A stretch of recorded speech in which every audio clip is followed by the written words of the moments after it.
começar agradecendo a doutora Natália pela concessão de mais 6 minutos. Vamos ver se vale a pena, né, eu falar aqui para essa mesa ilustre e para o Brasil todo que está aí me ouvindo.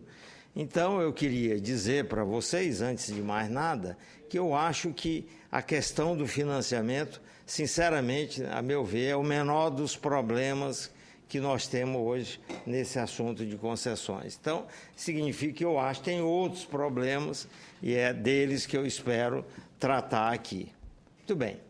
Eu queria chamar a atenção de vocês para o seguinte, o Brasil está vivendo, neste momento, uma situação bastante complicada.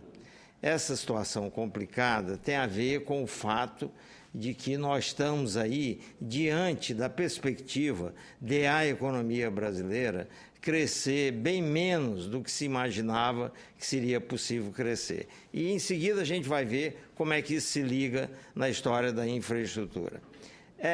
São 2 elementos básicos que fazem o crescimento do nosso PIB potencial, que é aquele que se gera sem pressão inflacionária excessiva. São 2 elementos fundamentais, entre outros, que é o aumento da taxa de investimento, a relação investimento-PIB, e o aumento da eficiência no uso do capital e trabalho, que são os principais fatores, que nós chamamos de produtividade total dos fatores. Pois bem, o que eu vou dizer é que esses 2 itens não vão evoluir de maneira satisfatória, a não ser que a gente mude alguma coisa. E, por isso, é o meu ponto de preocupação com o futuro do Brasil.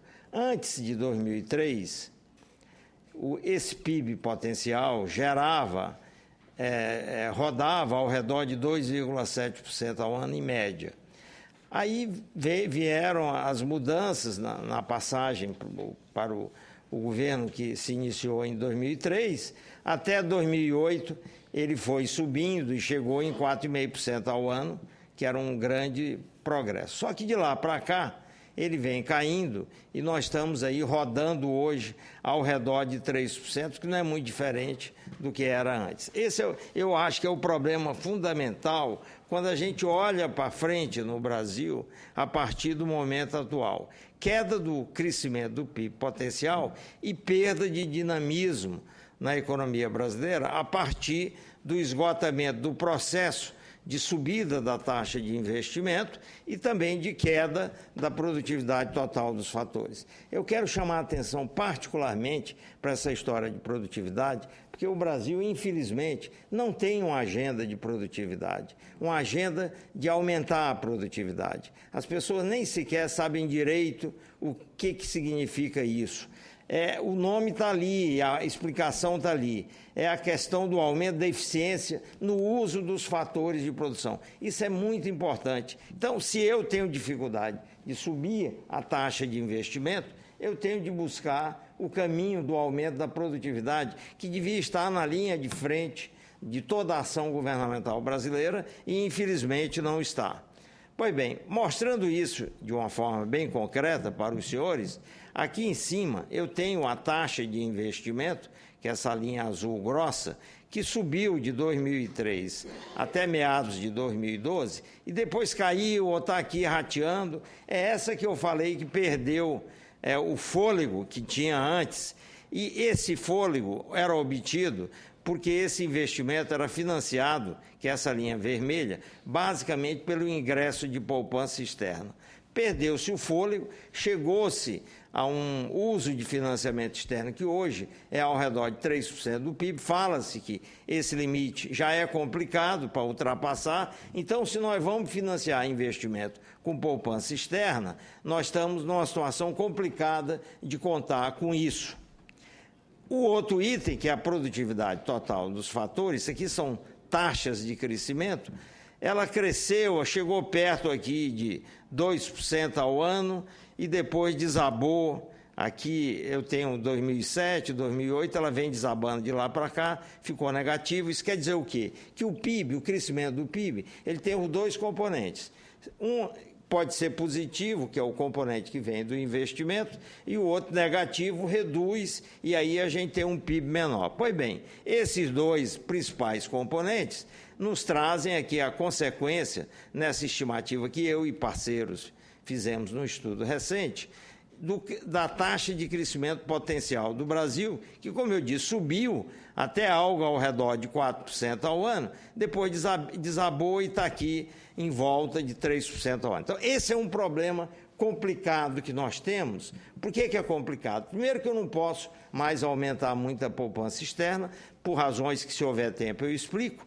E, segundo, a outra forma de financiamento, que é a poupança pública, essa também é muito difícil de aumentar. Nós acabamos de fazer um estudo, eu e meus parceiros, mostrando que a tendência da poupança pública é de queda forte nos próximos 50 anos. Então, o que nós vamos ter de fazer é tentar recuperar a perda, a queda que se avizinha, e não aumentar para financiar investimento. Ou seja, em resumo, meus amigos, o Brasil, olhando para frente, ou ele aumenta a produtividade, ela vem caindo, como eu disse, ou o PIB potencial vai ficar abaixo de 3%, a economia vai crescer menos de 3%. Não adianta o governo querer, não adianta o governo prometer, porque se essas coisas não acontecerem, nós estamos com essa dificuldade. Esse esgotamento é aquilo que eu falei, a poupança vai desabar, a poupança externa tem limites óbvios. E eu queria também chamar a atenção, quando a gente olha, poupança é o financiamento do investimento. Se a gente foca no investimento privado, nós temos hoje dificuldades em alguns setores de aumentar os investimentos, porque a lucratividade diminuiu. No caso da indústria, é isso que está acontecendo, com a subida dos salários e a queda da produtividade industrial. E um outro setor que poderia estar com os investimentos aumentando, deixando de lado a questão da dificuldade de financiar, vamos supor que a gente conseguisse financiar, e isso vai nos trazer para o nosso tema, é o investimento em infraestrutura, que, a meu ver, está hoje travado pelo viés ideológico antiprivado que existe e tem existido, pode estar diminuindo, mas está aí, e isso se mostra na execução da própria política de concessões dos últimos anos, e também o viés eleitoral que leva o governo a preferir e a batalhar pelas menores tarifas imagináveis, e isso está produzindo empreendimentos de baixa qualidade que não estão viabilizando esses investimentos e trazendo para nós aquilo que nós precisamos que eles tragam. Do lado da agricultura, a infraestrutura caótica é uma dificuldade, só com muita melhoria dos preços externos para você compensar essa infraestrutura caótica e ter, então, mais investimentos na área de agricultura. Então, isso é para dar uma ideia do X da questão macroeconômica que nós temos hoje, para trazer para a nossa discussão, que é uma discussão mais específica de infraestrutura, mas que eu acho que a gente precisa começar a tratar desse assunto por esse caminho.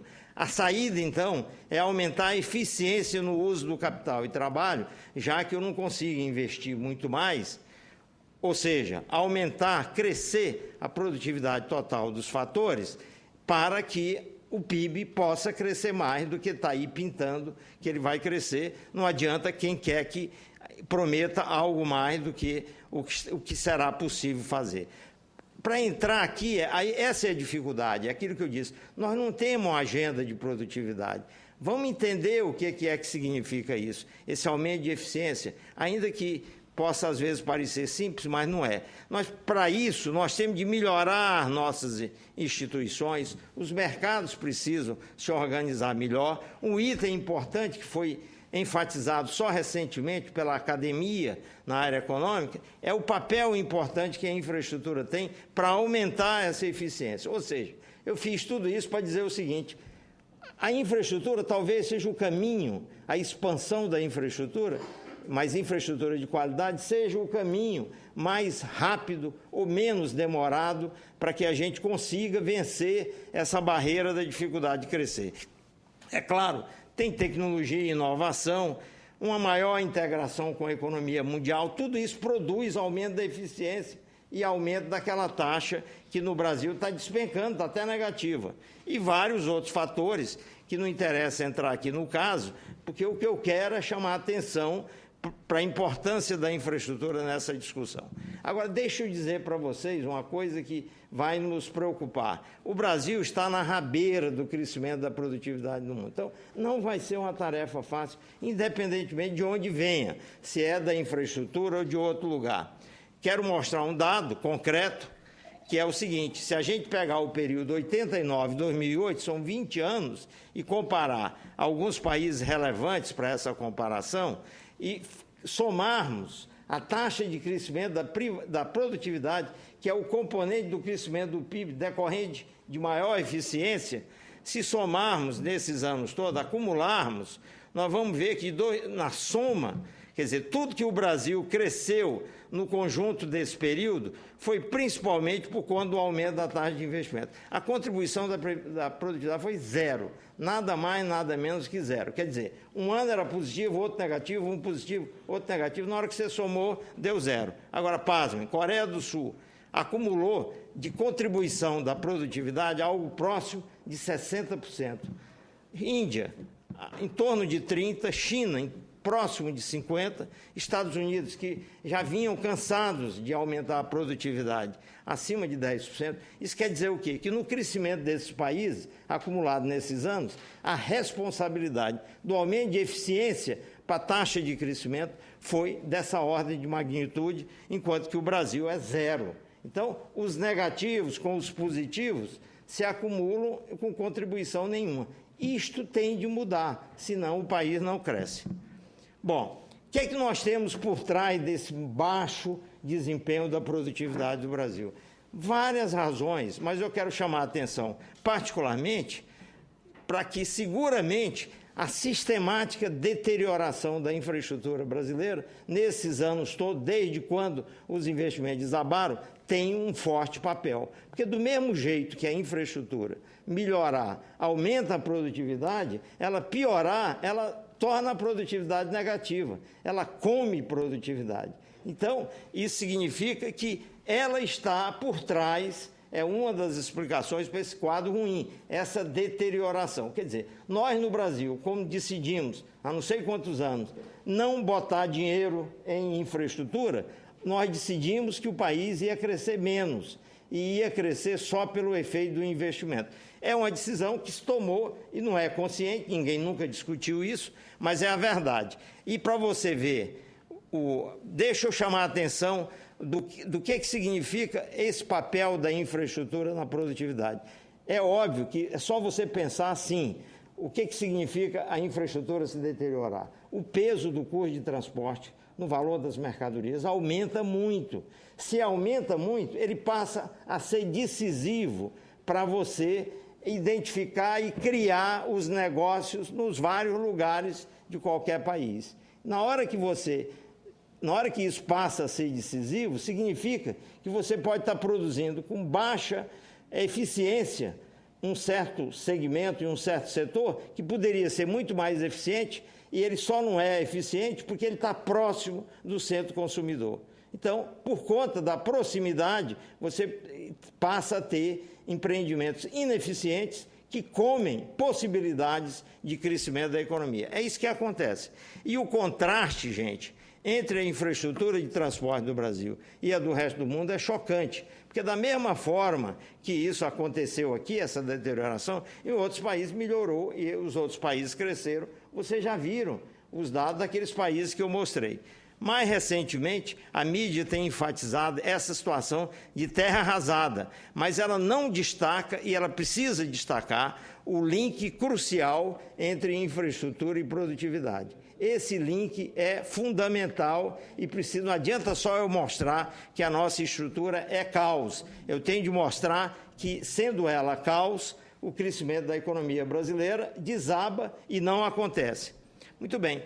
Para mostrar esse quadro de comparação do que nós estamos hoje e de como vimos piorando em relação a praticamente 144 países relevantes, o Fórum Econômico Mundial fez essa comparação com critérios que pode ser visto na publicação deles, que mostra que o Brasil está realmente na rabeira. Quando você tira um retrato hoje, você vê o Brasil lá na rabeira da comparação na qualidade de infraestrutura. Na média, nós somos 107 em 144, quer dizer, quanto maior, pior.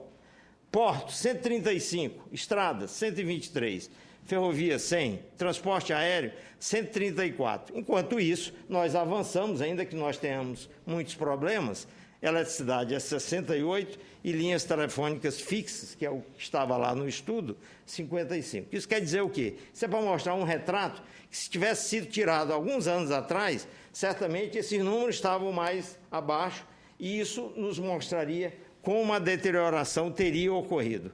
Outra forma de mostrar o nosso quadro comparativo desfavorável é que o Brasil investe na infraestrutura como um todo, e aí não é só transportes, 1,7% do PIB, enquanto a China investe 8,3%, Índia 7,6%, México 3,6%, todo mundo que está aqui, é só olhar os países, investem mais que o Brasil. Então, não tem como não ter esse problema, não tem como não ter uma situação de terra arrasada, que é a que nós temos hoje, apesar dos esforços do governo atual, da NTT, da EPL, enfim, das instituições que estão operando, mas que não conseguem lidar ainda com o problema da magnitude que esse tem.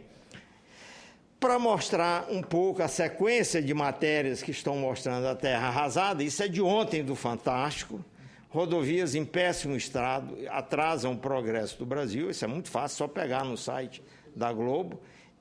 Este programa, Brasil, quem paga é você, todos nós que estamos aqui assistindo, ele mostra, ele tem essas edições, um sobre rodovia, outro sobre aeroporto, são piores do que países muito pobres da África, deficiência estrutural nas ferrovias e portos, e assim por diante, está aí o link, isso é para qualquer um ver. Meu problema aqui é o seguinte, precisa ir mais longe, não é só mostrar que está o caos, é mostrar que este caos causa uma queda no crescimento da economia brasileira.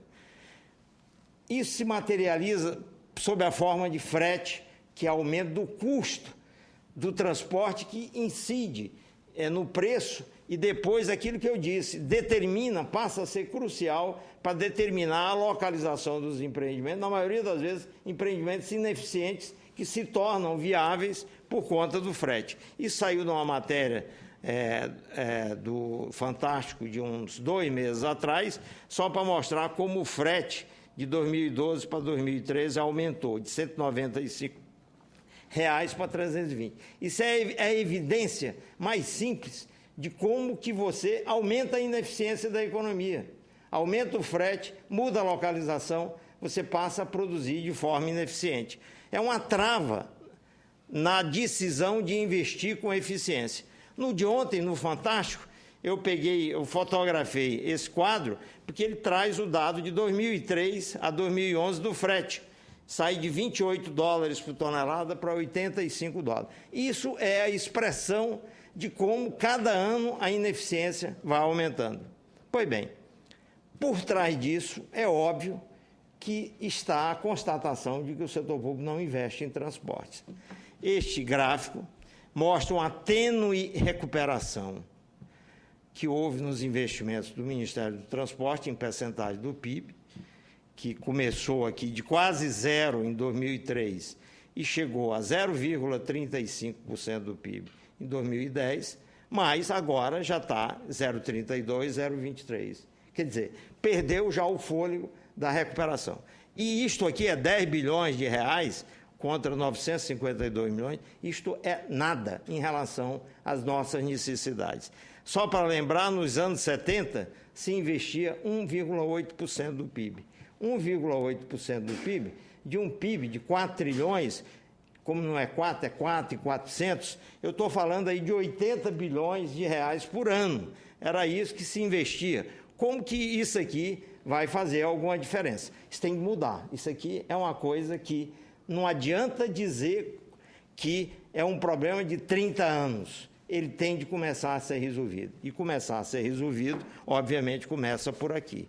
E aí é que vem a segunda parte da minha preocupação nessa história, porque eu falei muito da importância de investir em infraestrutura, aumentar a produtividade e o país crescer mais.